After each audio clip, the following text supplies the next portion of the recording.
మనతో పాటు Congress party senior నాయకులు కోట నీలిమ గారు. మేడం చెప్పండి, ఇంత పెద్ద ర్యాలీ దేనికోసం మీరు కనుక క్రితం 2 ఏళ్లగా చరిత్ర చూస్తే మాది ఇదే కాదు, ఇంతకంటే పెద్ద పెద్ద ర్యాలీలు, మన చాలా పెద్ద పెద్ద ర్యాలీలు తీసి తెలంగాణలో ఈ భూమి మీదే మేము అడానీకి అంబానీకి ఎలా అమ్ముడు పోతుంది మోదీ గవర్నమెంట్ అనేది ఎన్నో చేసాం. దాంట్లోనే ఇంత పెద్ద ర్యాలీ మీరు చూసారు. వేల మంది వాళ్ళ మన ఏఐసిసి పిలుపు మేరకు, అలాగే చీఫ్ మినిస్టర్ రేవంత్ అన్న పిలుపు మేరకు, అలాగే మా పిసిసి అధ్యక్షులు గౌరవనీయులైన మహేష్ గారి పిలుపు మేరకు చాలా మంది వచ్చారు. మీరు చూస్తున్నది ఏంటంటే ఇక్కడ సామాన్య ప్రజల్లో కూడా చాలా అవగాహన వచ్చింది. మోదీ అడానీ బాయ్ బాయ్, మోదీ అంబానీ బాయ్ బాయ్, ఈ మాట మీద సామాన్య ప్రజల్లో కూడా చాలా అవగాహన వచ్చింది. మీరు ఇవాళ చూస్తున్నదే సామాన్య జనులు కూడా వాళ్ళ పక్కన వెళ్తున్నారు. నేను చూస్తున్నాను ఇంతసేపటి నుంచి కార్లు బళ్ళు అన్ని ఆపుకుని వాళ్ళు వచ్చి మమ్మల్ని జాయిన్ అవుతున్నారు. ఈ అవగాహన తెచ్చింది కాంగ్రెస్ పార్టీ, ఈ అవగాహన తెచ్చింది రాహుల్ గాంధీ గారు. ఎందుకంటే అన్యాయం అవుతున్నప్పుడు ఎప్పుడన్నా నుంచునేది వాళ్ళతో కాంగ్రెస్ పార్టీ అనే మాట ప్రతి నాగరికుడికి అర్థమైంది. అందుకని మా చేతిలో ఈ జెండా ఉంది. ఈ జెండా మనకి ఏదైతే బ్రిటిషర్తో విముక్తి తీసుకొచ్చిన జెండా, అలాగే మనకి మోదీ చేస్తున్న అన్యాయం నుంచి కూడా విముక్తి తెస్తుందని మాకే కాదు, కాంగ్రెస్ వాళ్ళకే కాదు, సామాన్య జనులు కూడా నమ్మకం వచ్చింది. నిన్న 2 రోజుల క్రితం సో నరేంద్ర మోదీ గారు కూడా ఇదే జెండా, దేశానికి స్వతంత్రం తీసుకొచ్చిన జెండానే సో నెహ్రూ గారు కూడా అప్పట్లో రాజ్యాంగానికి కాల రాసిన కాంగ్రెస్ పార్టీ అని చెప్పి అర్ధగంట సేపు ప్రసంగం కూడా ఇచ్చారు. వాళ్ళు అర్ధగంట ఇవ్వని 20 ఏళ్ళు ఇవ్వని, పాయింట్ ఏంటంటే స్వతంత్ర టైంలో బీజేపీ, జనసంఘ్, ఆర్ఎస్ఎస్ ఎక్కడ, ఈ హిందుత్వవాదులు ఎక్కడ? వాళ్ళు ఆపోజిట్ సైడ్ లో ఉన్నారు. మనమేమో గాంధీవాదులం. వాళ్ళు ఏంటి? వాళ్ళు గోడ్సే వాళ్ళ వైపు ఉన్న వాళ్ళు. సో ఇప్పుడు వీళ్ళు అరగంట ప్రసంగాలు ఇచ్చి వాళ్ళెవరో దులుపుకోవడానికి కుదరదు. ఇది ఈ చరిత్రలో రాస్తున్న మాట, ఎక్కడికి పోదు. ఇంకో విషయం, ఇటు దేశంలోనేమో అదానీ మోదీ బాయ్ బాయ్ అయితే, రాష్ట్రంలోనేమో రేవంత్ రెడ్డి ఇటు అదానీ బాయ్ బాయ్ అవుతారు అని చెప్పి బీఆర్ఎస్ పార్టీ కేటీఆర్. అదే అన్నాను, వీళ్ళకి చదువుకోవడం రాదు. ఆ చదువు వచ్చినట్టు యాక్టింగ్, 2 ముక్కలు ఇంగ్లీష్ మాడితే I can also speak English, you can also speak English, కానీ we don't talk nonsense. But KTR గారు, బీఆర్ఎస్ వాళ్ళు, they are experts in nonsense. They want to capture headlines, that's all.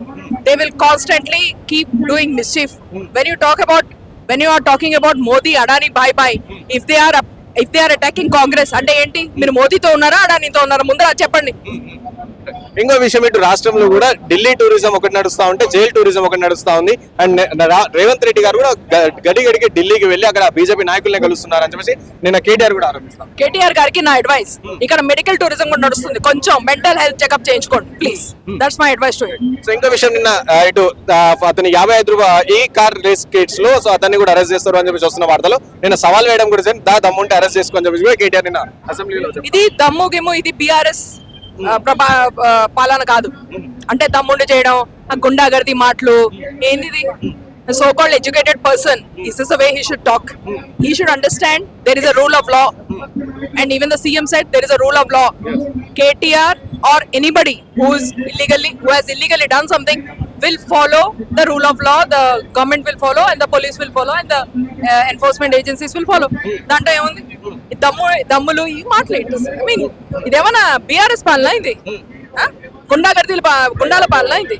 I mean we are all educated people. అదే కదా మనం దాన్నే కదా విస్మరించి ఇక్కడికి వచ్చాం. వాళ్ళని అందుకనే కదా మనం బంగాళాఖాతంలో వాళ్ళు అంటుంటారు కదా, ధరణి బంగాళాఖాతం అని. ఇవాళ అసెంబ్లీలో కొత్త ల్యాండ్ ROR చట్టాన్ని ప్లేస్ చేయడం జరిగింది. ఎంత చరిత్రాత్మక రెవల్యూషనరీ స్టెప్ అది. అవన్నీ మాట్లాడకుండా ఈ తమ్ములు గిమ్ములు గుండాల్లాగా ఏంటండి? KTR is nothing but an English speaking goonda, which you should understand. So final గా చెప్పండి మేడం, కాంగ్రెస్ పార్టీ సంవత్సరం అయిపోయింది పాలన, సో ఇటు ఇంకా నెక్స్ట్ ఎలాంటి పనులు చేయబోతుంది? సారీ, సో కాంగ్రెస్ పార్టీ సంవత్సరం అయిపోయింది పాలన, సో నెక్స్ట్ ఎలాంటి స్టెప్స్ తీసుకోబోతుంది ముందు ఇంకెలా చూస్తుంది? మీకు తెలుసు కదా, there are so many schemes. ఇప్పుడు మనం సంవత్సరం అయిపోయింది అంటాం, కానీ దాంట్లో మాక్సిమం అయింది మాక్సిమం 7-8 months. ఎందుకంటే మిగతాది మాకు ఎలక్షన్స్ కూడా వచ్చినాయి, లోక్సభలో ఎలక్షన్స్ మీ అందరూ పాల్గొన్నారు దాంట్లో. కాబట్టి really the government could not do as much as we wanted. Now we are going to begin a lot of things. నేను చెప్తున్నా కదా, బిల్స్ కానీ మన చట్టాలు మార్చేది, అమెండ్మెంట్ చేసేది. నిన్నే సనత్ నగర్ కాన్స్టిట్యుయెన్సీలో సనత్ నగర్ టీమ్స్ అని 1000 beds హాస్పిటల్ ఇనాగరేట్ చేసేందుకు ప్లానింగ్ మొదలైంది.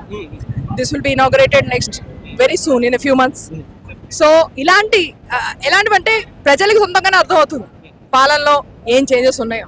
మేము వీళ్ళ బీఆర్ఎస్ లాగా కోట్ల రూపాయలు ఖర్చు పెట్టి పబ్లిసిటీ మెకానిజమ్స్ పెట్టుకుని అలాగే ట్విట్టర్లో వాటిలో సోషల్ మీడియా ఫార్మ్స్ పెట్టుకుని చేయాల్సిన అవసరం ఉండదు. ప్రజలు సొంతంగానే వచ్చి మాకు చెప్తున్నారు వాళ్ళకి ఏం కావాలో, మేము వాళ్ళ మాట వింటున్నాం. వీళ్ళు ఎక్కడ ఉంటున్నారు బీఆర్ఎస్ వాళ్ళు అనేది వాళ్ళు ఎక్స్ప్లెయిన్ చేయాలి. ఎందుకంటే నా ఉద్దేశంలో అయితే వాళ్ళు మాకు ఎక్కడ కనిపించరు, రోడ్ల మీద కానీ ఇళ్లలో కానీ ప్రజల మనసుల్లో కానీ. Thank you. మోడీ కోట